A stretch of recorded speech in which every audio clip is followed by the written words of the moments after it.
Welcome back to 0 to 60. Today we're going to be removing this and installing this. Go, you ready? Yep.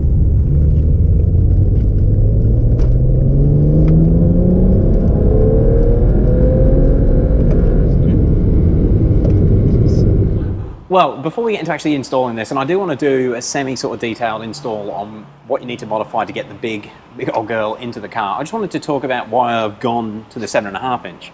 So when I first got the car, I did buy the 5-inch stepped intercooler, which is sort of the first, it's the first intercooler upgrade really that is a reasonable price when you start modifying your M54s. These are around 400 Australian dollars delivered. That is what I paid for that one, where these end up around 750. So they're a fair bit more expensive, and the sheer size of the thing I really think is overkill for a lot of applications, and it's definitely overkill for probably a full bolt-on car. However, with these turbos that I'm going to, there is a good chance I'm going to get to the point where I start maxing out this one. And I also had a friend who wanted one of these, so we've managed to kill two birds with one stone here. I've got an upgrade, and my mate's going to buy this one off me for $400. Now, looking at the two coolers, the 5-inch stepped intercooler, these go straight into the car, which is a brilliant, it's just a brilliant solution. It's quite easy to fit. You don't need to take much off the vehicle. They literally slot in. They use the original factory connectors, and away you go. And you can literally install one in 10 minutes, but they have some big differences to what we've got here. So I'm just going to show you some actual measurements quickly. The front section itself, you have a hell of a lot more air capacity in there. Now, I am not a flow engineer or anything like that, so I do wonder how much air is actually going to make it up into this section of the cooler. But at the end of the day, this ends up working as a great heat sink for all the lower section as well. Now, the other big difference when you step up to the 7-inch style cooler, they come with replacement pipes to go from the cooler to the outlets on the turbo and then into the charge pipe on the car. And this is where you get another big advantage. Let me just grab that other one. So these are the factory intercooler connectors. Again, brilliant design. They're quick release circlet design, and they do the job fine up to that sort of 500 wheel horsepower. However, obviously that is a bit of a restriction. So even though the intercooler has quite a large opening here, which if you come around and just have a look at the opening, and to be fair, the 5-inch opening isn't much different to that, but with the factory fittings, these openings slide in. So you end up going down to a fairly small diameter hole, which very, very average maths is around 53 to 55 millimeter inside diameter, where the aftermarket pipes that come with, they have a normal traditional style silicon bend on the outside, which goes over the outlet. So coming out and, well, actually going in and out of the intercooler, the dimensions that the air will get squeezed down to is down to 65, 66 mil, which is obviously a hell of a lot bigger. And even as it goes up to the charge pipe, you've got the same thing. So this, I'll just show you here, those two angle pipes there, you can see this one is a mandrel bend, where this one is not, and it has got certain things in there which is going to mess with the airflow. Anyway, they're the differences between the two. Let's get into getting it installed. So if you've ever fitted one of these 5-inch stepped intercoolers before, you'll realise that they fill every little bit of space there is in the factory grill section without having to cut anything, but they are a very, very tight fit in there. Now this is what we've got to make fit in the same gap, and the side profile, you can see this is a much, much bigger chunk of metal. Now unfortunately, this being the China option, there are no instructions for this, although I assume it's going to be a very similar process to the VRSF one. Now looking at this, what we're going to do to attack my car and get this to fit, I'll get you to come around, Dave, but basically we've got all of this factory ducting, which the 5-inch slides in nicely. So to get the big old thing in there, we're going to have to cut straight down here, same on the other side, and then across the top along there. Now I'm going to do some measurements and try and work out so we cut away the least amount of material as possible. The other thing that you have got to work out is the factory ambient air temperature, which actually slots into this little hole there. We've got to make a mount for that as well once we've cut everything away. So we'll do up some plans on the cutting, and you'll see us in a few seconds when we worked out exactly how we're going to do it. Okay, so this cooler actually uses the same factory mount or screw mounts as the original, which is these points just here. So what I'm going to do, I'm going to measure from that point there up to the top of the cooler, and we have we obviously know where that mounts up on the plastic, and that will give us an idea of how far up we need to cut into this. So using a very accurate measurement, we're around 25 centimeters, and that's how much I'm going to measure up into here and start cutting.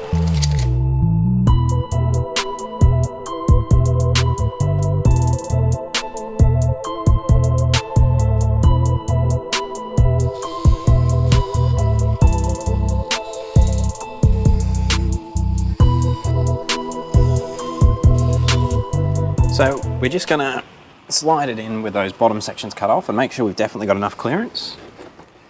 And we do. For the first time in my life, I seem to have measured something correctly. All right, got to cut the rest of it.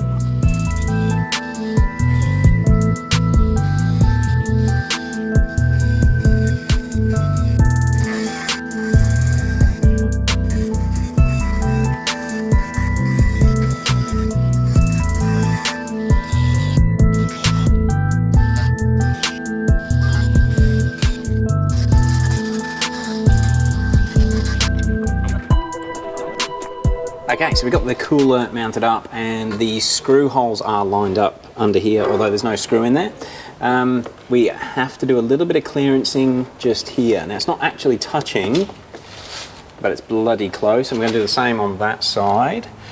But where we have encountered a problem, this angled piece that comes down, we just need to take a little bit out the corner of that, because as the cooler is pushed right up into place, it is actually bending this bit back a bit, which actually in turn pulls these bits in. So we'll take probably 10 mil out of this angled piece, and I reckon we'll be set. I reckon.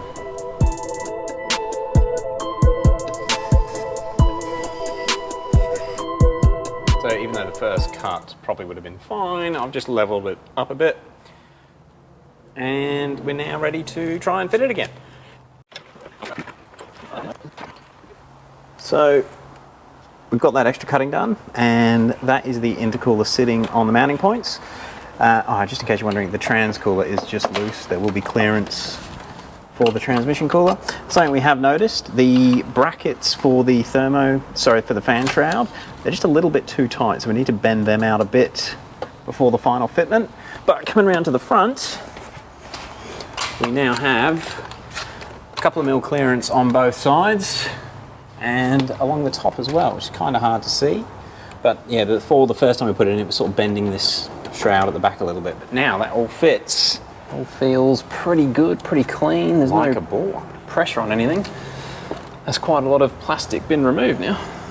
All right, I think we can get the hoses connected. Yeah. All right, actually, Well, we've got to bend those mounts back as well. And bolted in too. Yes. All right, let's get on with that. Okay, guys, so we've made the adjustments to the fan shroud mounts. Did we mention this weighs 12.5 kilos? It's really good for your back. And brilliant idea that David's come up with. So all these silicone joins are actually really quite tight, which is good. It's what you want. You don't want them coming off. But it's going to make it hard to get on there. So we're going to use brake clean. We're going to spray brake clean on them just as they get slid up in there, just to give us some lubrication and help slide it onto the metal pieces. And of course, the brake clean will evaporate and we'll be back to grippiness. Cool. Let's get it fitted.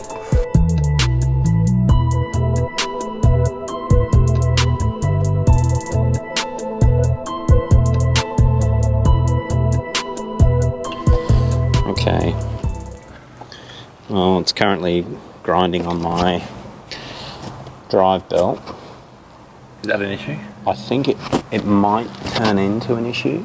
Okay, so Dave's just adjusting the hose clamp here. You might have seen us go for a final fitment.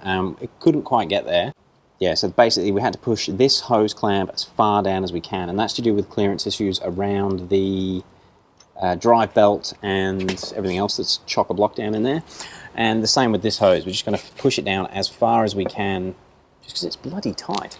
Another thing we've done just for the final fitment, we've removed the thermofan. It's just to help give us access as we do up the hose clamps to rejoin the charge pipe. So, is this going to be the final intercooler fitment? It's nearly ready to start boosting. All right, let's get it in.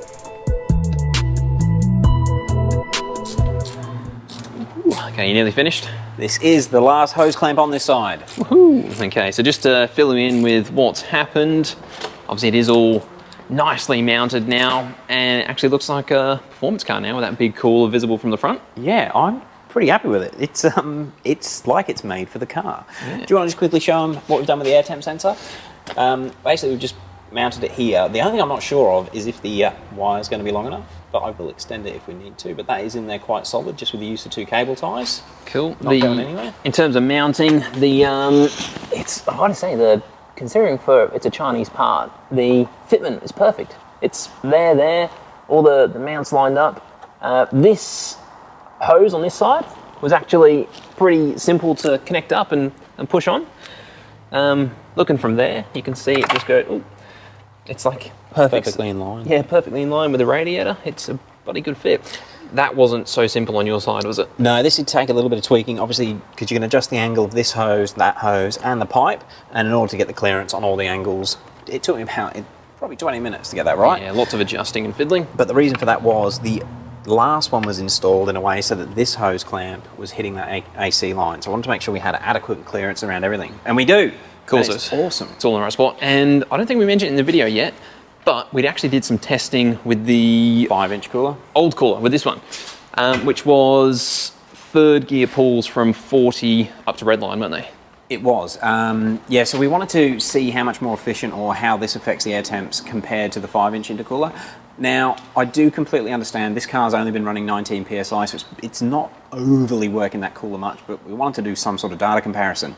Now, you're not going to see the results of this cooler in that video. In this video, we will do a separate video showing how much more efficient this is, because this video is getting quite long and we're about to fit a transmission cooler.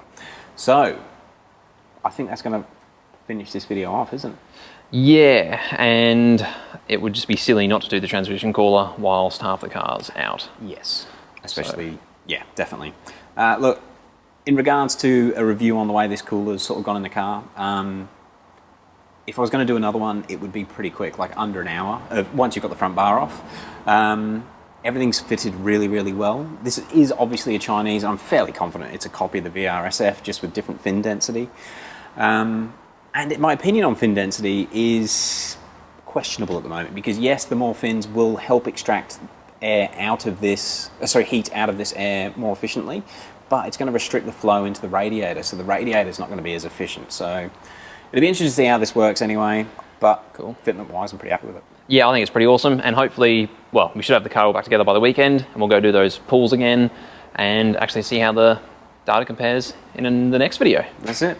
All right, guys, look, thank you very much for watching. If you've got any thoughts on the way that we've installed this, if we've done it wrong, let us know below, because I'm sure someone might copy this or follow the way that we've done it. But yeah, it's pretty easy with the angle grinder. All right, thank you very much for watching. Catch you on the next one. Peace.